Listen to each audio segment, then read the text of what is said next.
Nashville Public Radio serves Middle Tennessee in many ways, every day, including through this podcast. You can support it by leaving a review or rating, by telling a friend about it, or by contributing at WPLN.org/give. This is the Nash Villager Podcast.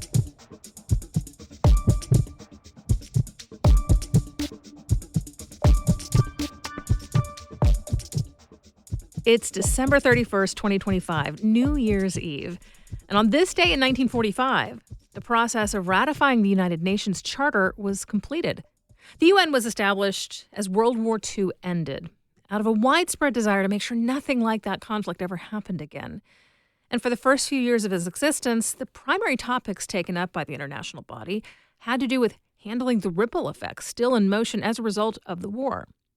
And given the Holocaust and the anti-Semitism that fueled it, one of those ripple effects was the question of where Jewish people could live safely and govern themselves, which led to the establishment of the State of Israel, which, as we all know, led in turn to a different, often violent dispute that continues to bubble up and boil over because that area was already occupied. And the Palestinians who lived there also had generation upon generation of claims to the land. And so the very first UN peacekeeping operation was launched in 1948, an attempt to bring stability to the Middle East through the United Nations Truce Supervision Organization. I'm Nina Cardona, and this is your daily digest of what's happening around Middle Tennessee with historical context from Nashville Public Radio, WPLN News. The Middle East is pretty much on the other side of the world from Tennessee. This state has no official involvement in the conflict between Israelis and Palestinians or Israel and any of its other neighboring states. And yet one of the bills filed for consideration in Tennessee's upcoming legislative session is a 7-page document all about what this state's government should call a territory central to that dispute. It says we need to stop using the term the West Bank and refer instead to Judea and Samaria. The closest the bill comes to stating a reason why this matters for Tennessee legislators comes on page 5. That's where Section 14 of the bill suggests the United States has a cultural and spiritual bond to Israel, and that it's evidenced by local place names taken from the Old Testament. It specifically name-checks the community where my grandfather grew up, Shiloh, Tennessee. For the record, my grandpa Jimbo had no relationship to any place in the Middle East just because of his hometown's name, and I don't think anybody else there would think they did either. At least no one in his generation. But he lived before the current brand of Christian nationalism came to the forefront. And this bill is full of language that makes it very clear that really what the legislation is trying to do is have Tennessee lawmakers give their stamp of approval to that kind of ideology. Now, Christian nationalism is a term that gets thrown around a lot these days, sometimes without taking the time to really define it. So let's pause for a moment to be clear about what it means. When experts in fields like sociology or politics use that phrase, they don't just mean loving Jesus while being patriotic.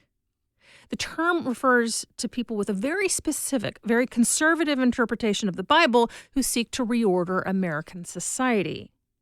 Christian nationalists are people who want to see men, especially white men, at the top of the nation's hierarchy, to have the government hold to strict traditional definitions of things like gender and marriage, who treat efforts at extending rights and privileges to a diverse group of people as somehow making the nation weak or disordered, and who place the free market on a very high pedestal and are quick to accuse others of being communists. They believe America is a powerful nation because it is blessed by God, and if the country strays from what they believe the Bible expects of Christians, then they say the nation will suffer. Now, to borrow a tired phrase, not all Christians. In fact, one of the most succinct criticisms I've seen of the movement comes from a religious website that describes Christian nationalism as, quote, a worldview where one's theological imagination is co-opted by state power.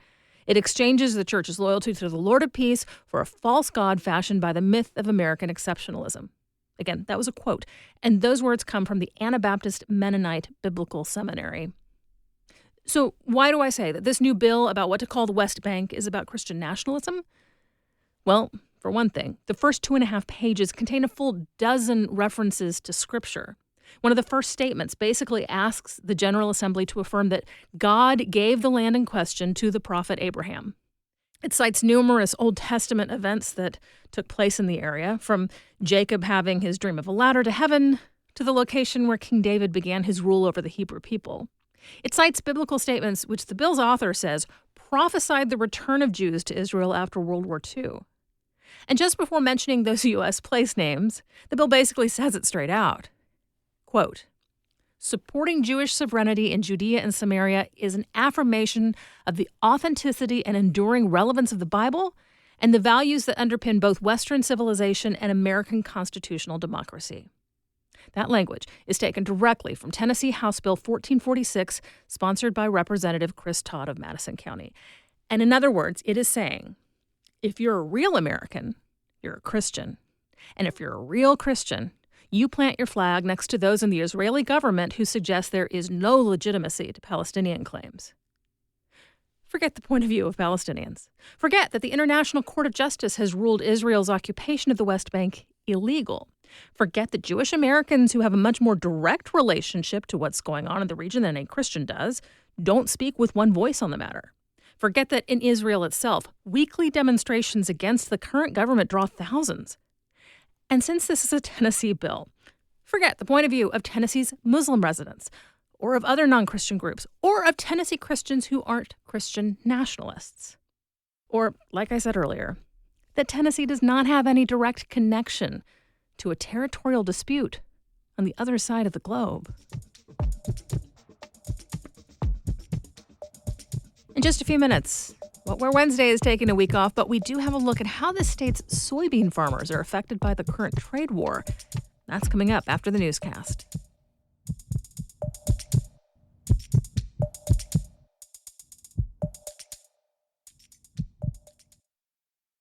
You've got a lot of things to keep track of. Work schedules, family activities, the ever-growing list of things you need to remember to do. Updating the credit card or banking information for your sustaining membership may have slipped your mind. With just 2 minutes of your time, you can update your payment information and check one more thing off your list. Peace of mind for you, funding for your public radio station. Go online to WPLN.org. Here's the latest from WPLN News. Tennessee's immigration-related policies are changing significantly, starting with the new year tomorrow. Tennessee doesn't issue driver's licenses to undocumented immigrants, but some other states do. Those licenses will be considered invalid starting Thursday. That allows officers to charge undocumented drivers with a misdemeanor. Another policy will make new driver's licenses for lawful immigrants visually distinct from those of citizens. That's part of an omnibus law passed early this year in a special legislative session. The law also created a new centralized immigration enforcement agency within the Department of Safety, which is authorized to keep its records under wraps. The legislative package created a grant program to fund local agencies that cooperate with federal immigration enforcement. Additionally, the law makes it a felony for public officials to enact or vote for sanctuary policies, and that's punishable by up to 6 years in prison. The Tennessee Department of Human Services is failing to oversee the big tech company that manages its eligibility systems. That's according to an audit this month. WPLN health reporter Catherine Sweeney gives us the latest. The report finds oversight of TDHS computer systems lacking. That included one that 2 million Tennesseans use to apply for programs like food assistance. It says the contract with the vendor, tech and accounting giant Deloitte, is too vague, making data leaks and errors more likely. Those errors can cause people to lose benefits like health care. A lawsuit against TDHS and the state's food assistance program is making its way through the courts now. It does not name Deloitte, but it depicts chronic issues with the benefits portal, like wrongly rejecting applications for missing documents when the portal confirmed them uploaded. As those people went through the appeals process, several were evicted or had to forgo medical care. Deloitte also manages the eligibility system for TennCare, which a judge ruled last year had wrongly canceled coverage. Catherine Sweeney, WPLN News. A train car carrying a flammable chemical derailed and caught fire in southern Kentucky near the Tennessee border yesterday. The blaze caused a temporary shelter-in-place order. That order has since been lifted, and the fire extinguished. No injuries have been reported. Authorities are investigating what caused the 31 train cars to come off the tracks.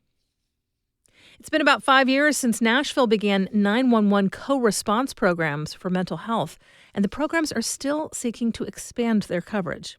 Partners in Care is entering its 5th year of service. Also, Responders Engaged and Committed to Health, or REACH, is finishing its 3rd. According to reporting from the Nashville scene, REACH began offering 24/7 services to the entire county earlier this month.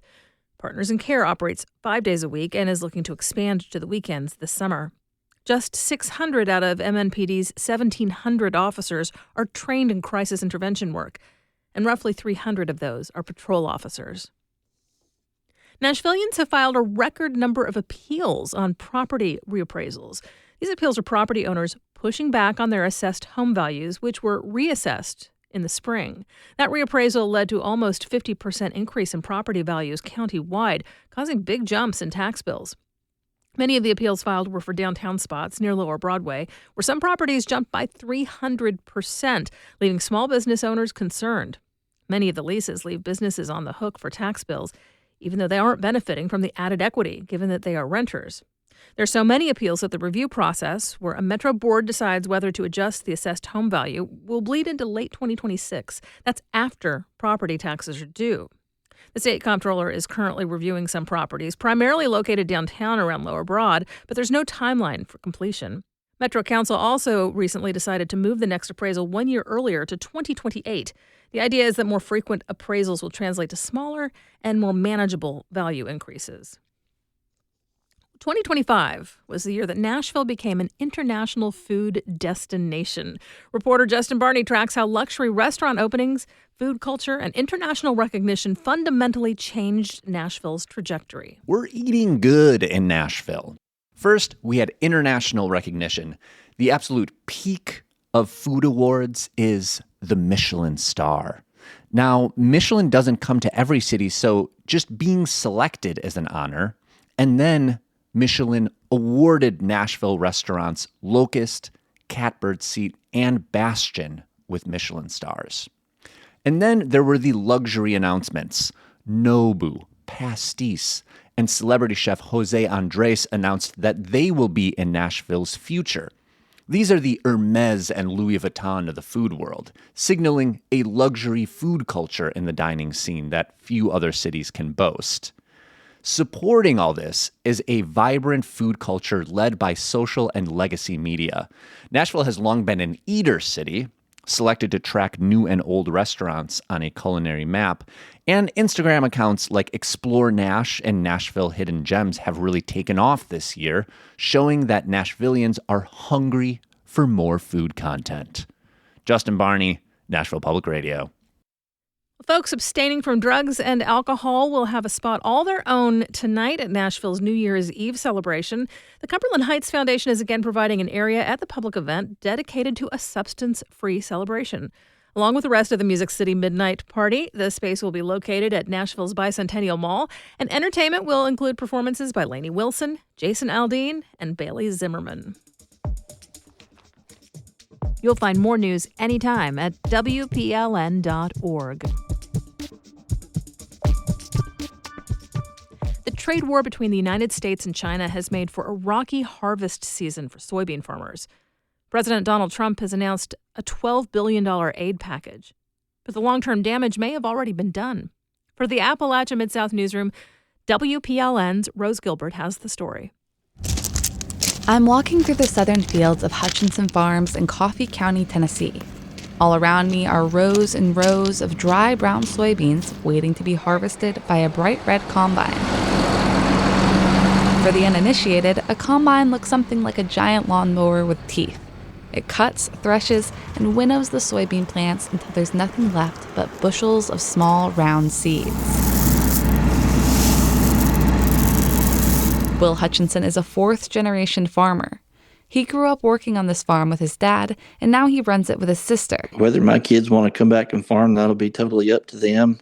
I think it's important that they make that decision themselves, because it's certainly a labor of love, and it would become a prison of misery if you didn't make that decision yourself. Farming always involves a certain amount of risk. You can't always know when a storm or a bad drought will wreck your crop. Hutchinson says since COVID, his costs just keep going up. And now tariffs are adding new uncertainties. Hutchinson expects to lose money on his soybean crop this year. It just hit us at a very, very delicate time in our season. Time of year is extremely important to our business. Yeah, that part really stung. Soybeans are Tennessee's number one crop, and China has been by far their number one buyer. But that changed when Trump announced heavy tariffs against them earlier this year. We've been through this before. During the first Trump administration, the president levied tariffs against China, causing China to retaliate with tariffs against American soybeans. It set a precedent. Andrew Muhammad is a professor of agricultural policy at the University of Tennessee. He says Trump's first trade war in 2018 caught everyone off guard, including China. But since then, China has been decreasing its reliance on American exports. It appears that the Chinese, for quite some time, have developed supply chains with South America, and so therefore they're much more reliant on Brazilian soybeans than American soybeans, unlike, say, 4 or 5 years ago. In other words, they don't need our soybeans as much. And Mohammed says those new supply chains could be a lot harder to undo than the tariffs themselves. At the end of the day, the world has to have protein, and that is what we're producing. That's Stephen Maupin with the Tennessee Soybean Promotion Council, which is working to find new buyers. But that could take time, given that China usually buys more than half of all American soybeans. Going into this holiday season, I can assure you there is no extra money. They have lost money again this year. It would be as if you only got paid one time a year, and you came to this time of year and your employer said, "I'm sorry, there's not going to be any paychecks. Let's hope it gets better next year." That's the same situation they find themselves in. In October, Trump reached a deal with Chinese President Xi Jinping to lower tariffs and resume purchases of American soybeans. Those sales haven't materialized yet. To try and bridge that gap, Trump announced a $12 billion aid package for farmers. Back in Tennessee, Hutchinson says that still won't cover his losses, but he's determined to stay hopeful. You know, a farmer has no choice but to be an eternal optimist, even though that may be time will tell if that's confidence or ignorance. Planning for next year is already well underway. Crop rotation for 2026 needs to be planned out by Christmas. I'm Rose Gilbert in Nashville. We do this roundup of Nashville news every workday, although there will be a brief New Year's break for the rest of this week. I'll be back with you on Monday. And in the meantime, please consider subscribing on your favorite podcasting app. Thanks so much to all of you who've left 5 stars, a thumbs up, or a review in your app of choice. That little bit of love really does tell the algorithms that more people should hear about us. And of course, everything at WPLN News is listener-supported. You can make a donation at WPLN.org. And that's it for today. Thanks so much for listening. Let's make this day a good one. And we'll catch back up in the new year.